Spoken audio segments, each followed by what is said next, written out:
Hey Mystics, welcome to another deck unboxing, and this is special just because it came in a special box and I wanted to show you the box. Of course this is a plain white box, but let's open it up. So how fun is this? Oh, let me show you. How fun is this? So fun. So inside the box, within the box, we have the tarot deck, and I'm going to open this up with a little X-Acto knife blade. So this is brand new. I have not opened this deck at all, as you can see. So this will be the first time you and I will be experiencing this deck together. And okay.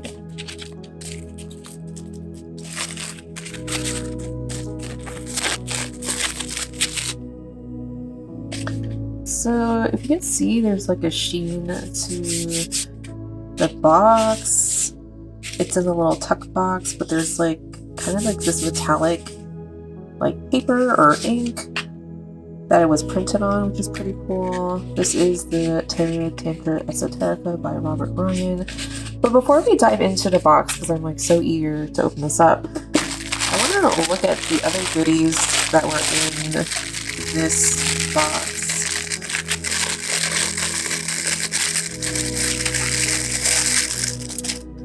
So we have a tote bag, really cute. The material feels really nice, actually, like well made. Tarot Tantra Esoterica by Robert Ryan on the back. Yeah, very cool. So, tote bag, and I like that it's not like typical tote bag material. It feels like linen. And we have this book, which is also inside, and now we get to see the rest of the box. So, woo! So cool. I love surprises like this, honestly.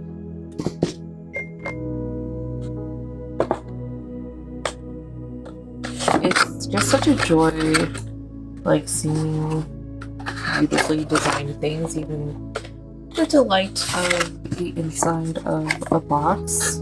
So I'm going to go ahead and set that aside. We've got this really cool coffee table book as well, and I've got my handy X-Acto knife blade here. I'm going to cut the corner so you don't mess the book up. Okay.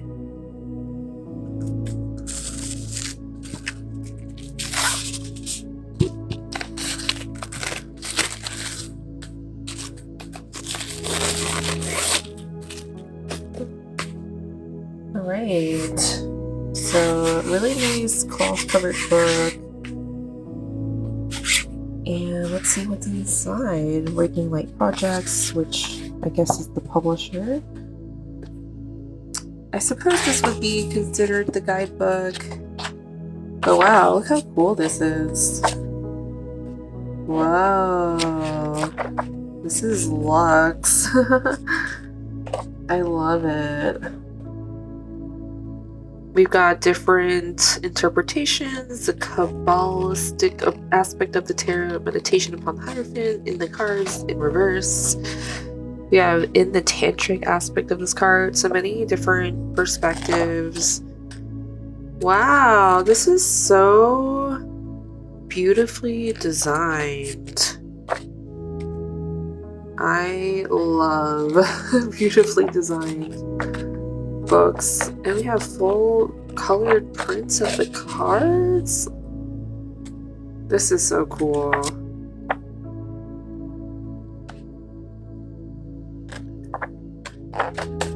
Just admiring. And I also love how detailed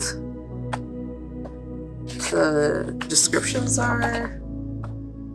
I do have Robert coming on, and we're talking about the Tower card, so tune in to that episode if you haven't already. But how gorgeous is this?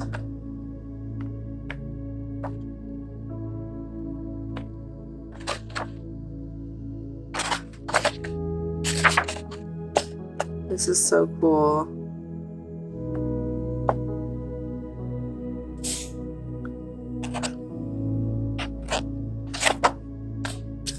Right, well, let's look at the cards. I'm gonna open up this tuck box carefully because sometimes it gets stuck.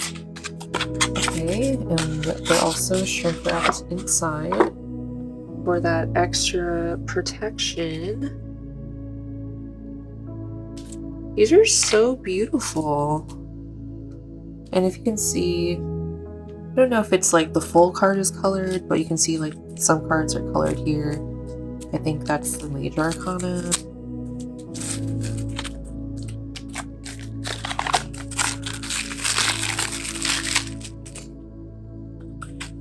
And the texture of the cards are really cool. They almost like feel waterproof. I can just tell there was so much thought put into creating this deck. And the upright and reversed design of the back of the card is the same, so you can't tell if it's reversed or not. Actually, the only thing I'm noticing is that the triangles are not exactly the same, but I don't feel like that is a very distracting detail if you are pulling cards, because the color palette is so similar. So, okay, let's dive into the art. I can't wait. Wow. So gorgeous. Okay, I'm gonna set this aside.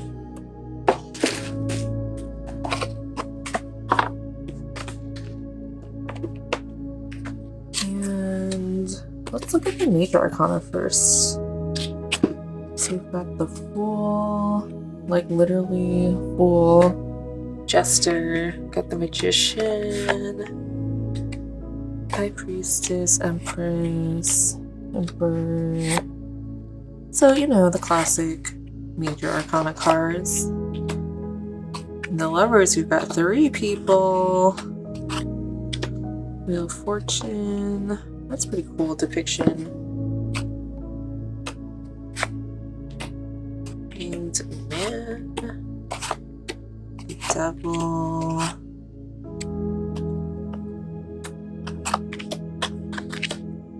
So gorgeous.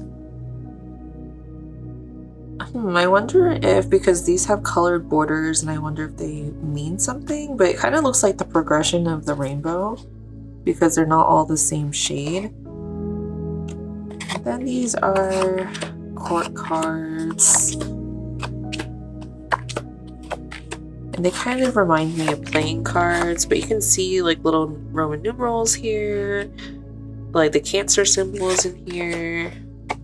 Then we have like the court cards, which do look like playing cards too. These look like the pentacle suits. Pentacles here. This is the swords.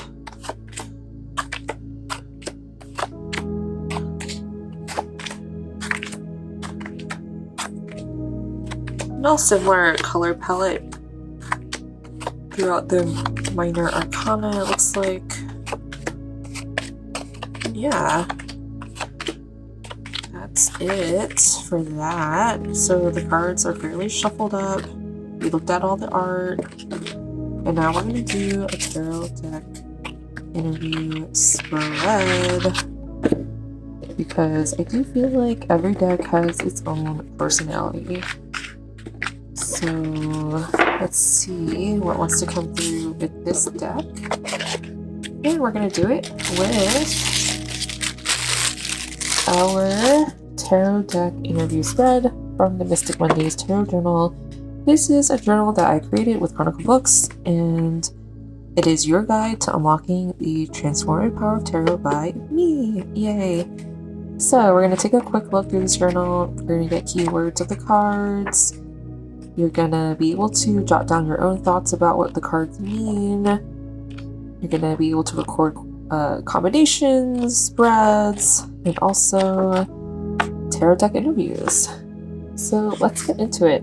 If you want to do this for yourself, there is a blog post with this spread that you can find in this video description on mysticmondays.com. Alright, so what is the energy of this deck? Queen of Pentacles.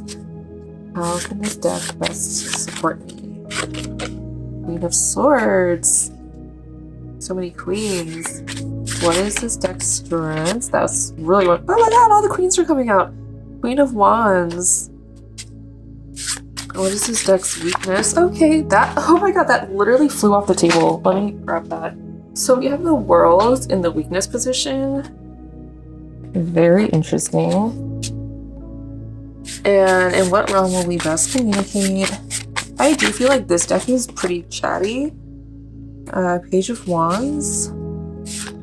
How will our relationship develop? Page of Cups. So now we have the pages coming out. What guidance can you offer me at this moment? The Hanged Man. Interesting. We have two major arcanas here on opposite ends. We have 3 queens and we have 2 pages. So this is intriguing. Alright, so I'm going to consult the book because I always like getting the author's perspective. And we have this beautiful like coffee table book. Just trying to see how to coordinate this. Okay, Queen of Pentacles.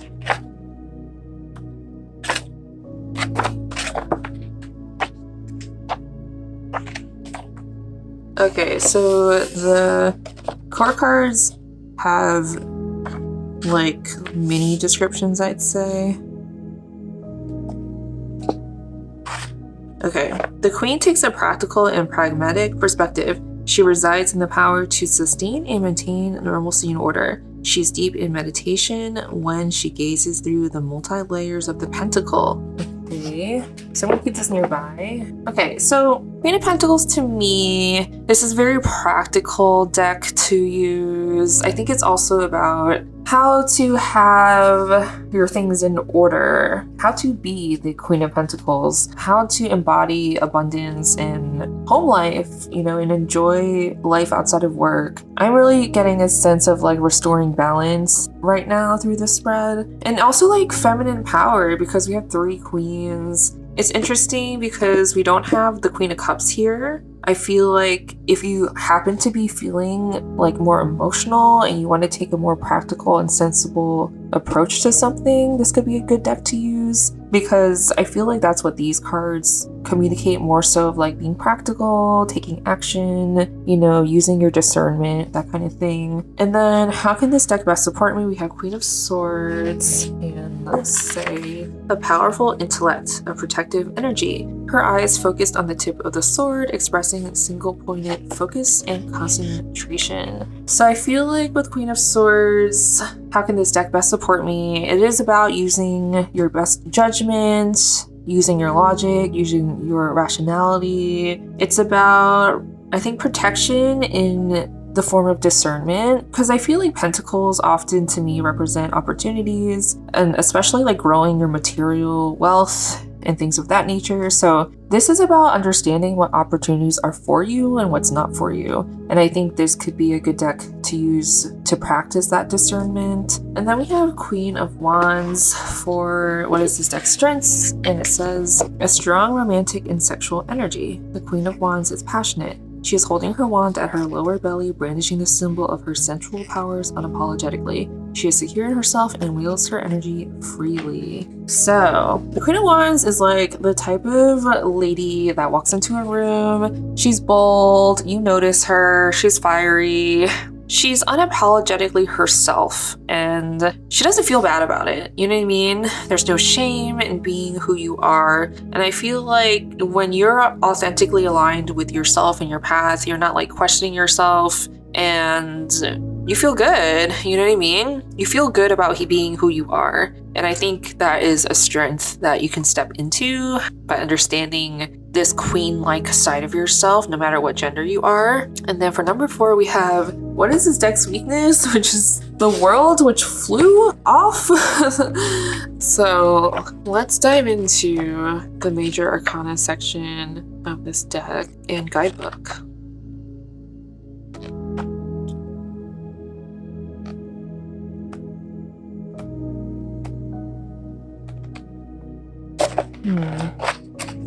Okay, we're almost there.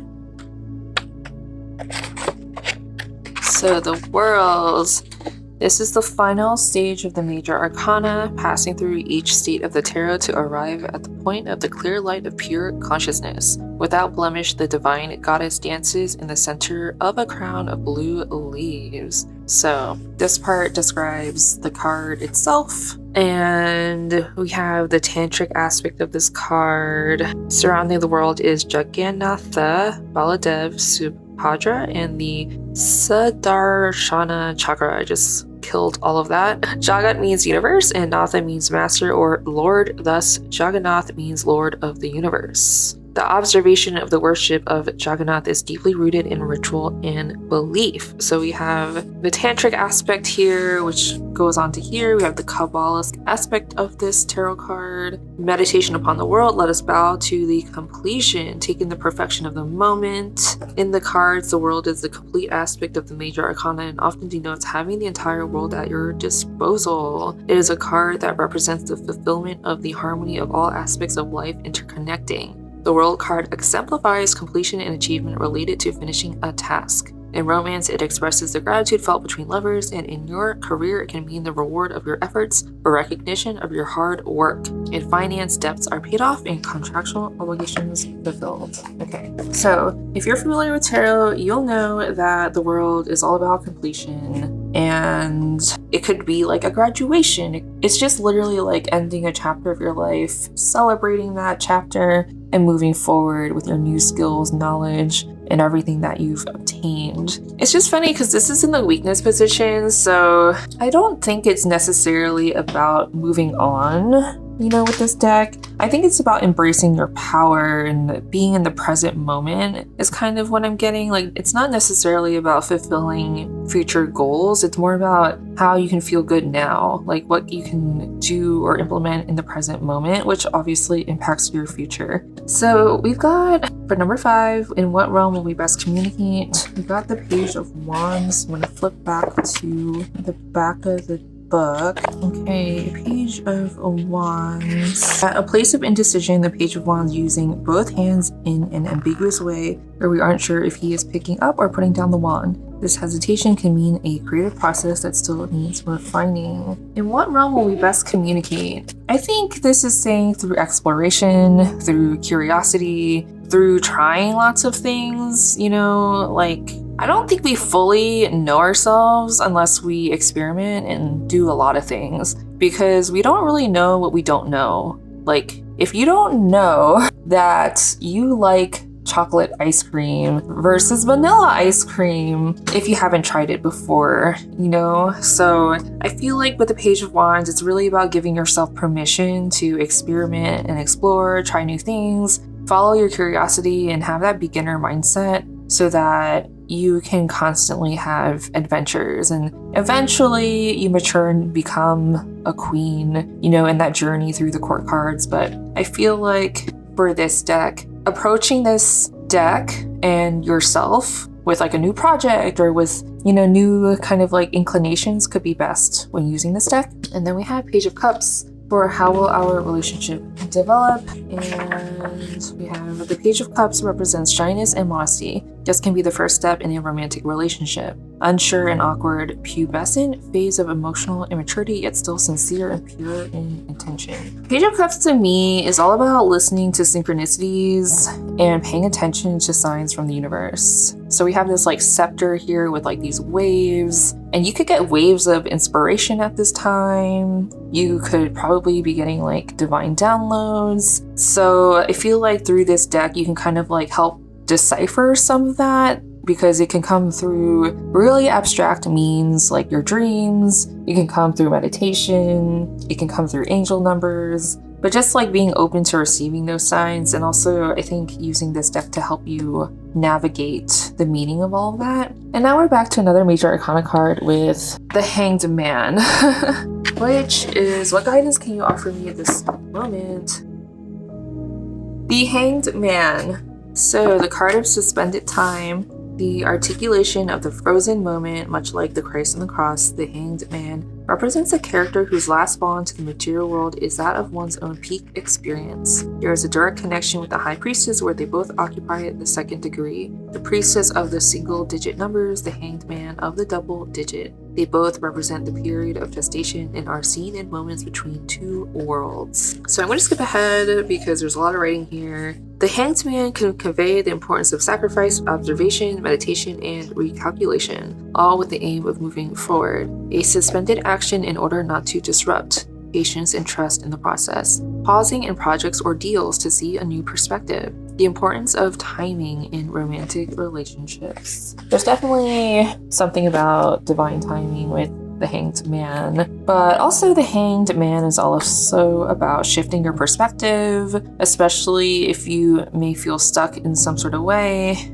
And we could be really driven to achieve our goals. So, for example, if you're like in college and you're taking class to study something and you're on your way to graduation, we have the world here, which kind of reminds me of that trajectory. It's very clear what you need to do to pass and succeed. But the Hanged Man is kind of like a moment of questioning all of that. You're like, is that really for me? Is that traditional path for me? Like, how can I see this differently? Like, this person is literally upside down, seeing things from a completely different worldview. And I think that's what's being asked of you, especially if you want to use this deck to help answer some of those questions. I do feel like this queen journey, especially in a patriarchal society and world, we're kind of being asked to do things that may not be natural for us, you know? Constantly being in our masculine, constantly doing things and producing things. I feel like this is almost like taking a step back and questioning society and questioning what you really want out of life, despite what the path of success was probably depicted to you from a very early age. So if you are in a state of questioning and wanting to step more into this queen power, I feel like this deck would be really good for you to use. So now we're going to do a collective card to see what the deck wants to impart on the collective at this time. So shuffle the cards and let's see what. Ooh, beautiful shuffle and spreading like butter. Okay, what card is best for the collective to receive at this time? What is best? I'm feeling something over here. What is best for the collective to receive at this time? We have some wild imagery. I don't know, let's see. I actually don't know what that is. I think it's a Major Arcana card because the border is blue. Is this death? This is not. It is death, by the way, but it's in this book. It's called Arcanum 13. And the other ones are not named like that, so okay. Often known as the death card in modernized decks, yet in the Tarot of Marseille, it was only given a number. This has a very profound spiritual significance. As a civilization, the idea of death is arguably our most common denominator. Within its concept is wrapped our greatest fears and our most burning questions. The seers of the Tarot have given us the opportunity to come to terms with our own reality of death. We can look at this character as the Reaper, or we can see him as ourselves beyond the flesh, our essential selves reaping what we may sow, the harvest of our new life. The unnamed Arcanum could be viewed as a future ambassador or impending doom. This card acts as yin to the Fool's yang, where the Fool occupies the zero. The unarmed Arcanum has no title. Upon a black field, the skeleton plows its way through the psychic cremation ground, surrounded by the heads of the maternal and paternal figures, which can represent our actual parents or the patterns, influences, and ancestral karma, good and bad, that we have inherited. The skeleton has severed its dependence and takes on the agricultural task of germinating the new way with the heirloom seeds of the past. The red and blue in the skeleton bear an important significance. The energy channels the Ida and Pingala. These colors also represent the male and female energies. In the scythe, the red is the vital body and the blue is the spirit. He holds the yellow handle, signifying the intelligence. The skeleton's lower chakra is colored red at the base of the spine. This is the root to this marital existence, which is expressed through the actions of the skeleton on the darkened field of incarnation. This card is not inauspicious or negative. This is a necessary and vital function of all existence in the world. Whoa! Often mistaken as the death card, the unnamed arcana is more about life than death. It represents the ending of a cycle, so a new one may be born. It is the harvesting of all that bears fruit and the weeding of all which does not serve. The unnamed arcana liberates us with the powerful scythe cutting the cords that tie us to the past. In reading, it can symbolize unexpected change, transition, and purification. That's pretty cool and a unique feature of this deck. I feel like what I'm getting from this is there is a rebirthing process happening for you. And as we saw with all those queens and pages in that last spread, I feel like this is about coming into your own, coming into your authentic power. And something has to die, something old, a part of your upbringing, personality, belief, whatever it is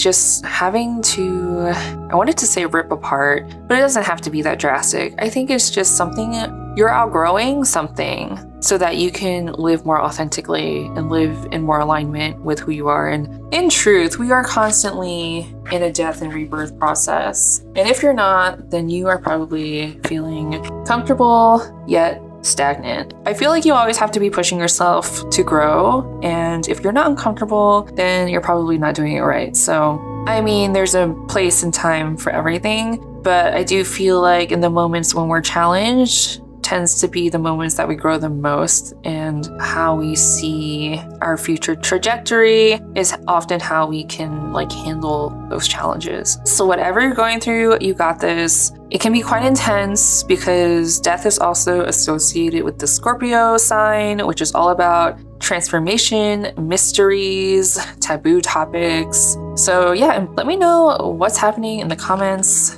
But thank you so much for tuning in to this deck unboxing video of the Tarot Tantra Esoterica.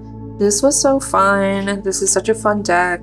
I'm so glad I had the chance to receive all of these items from Robert and his team and to review this deck. Let me know in the comments what you thought about this deck, and also give this video a thumbs up. That really helps support this video and the channel. And remember to subscribe to see more deck unboxings. Thanks for tuning in, and see you next time. Bye!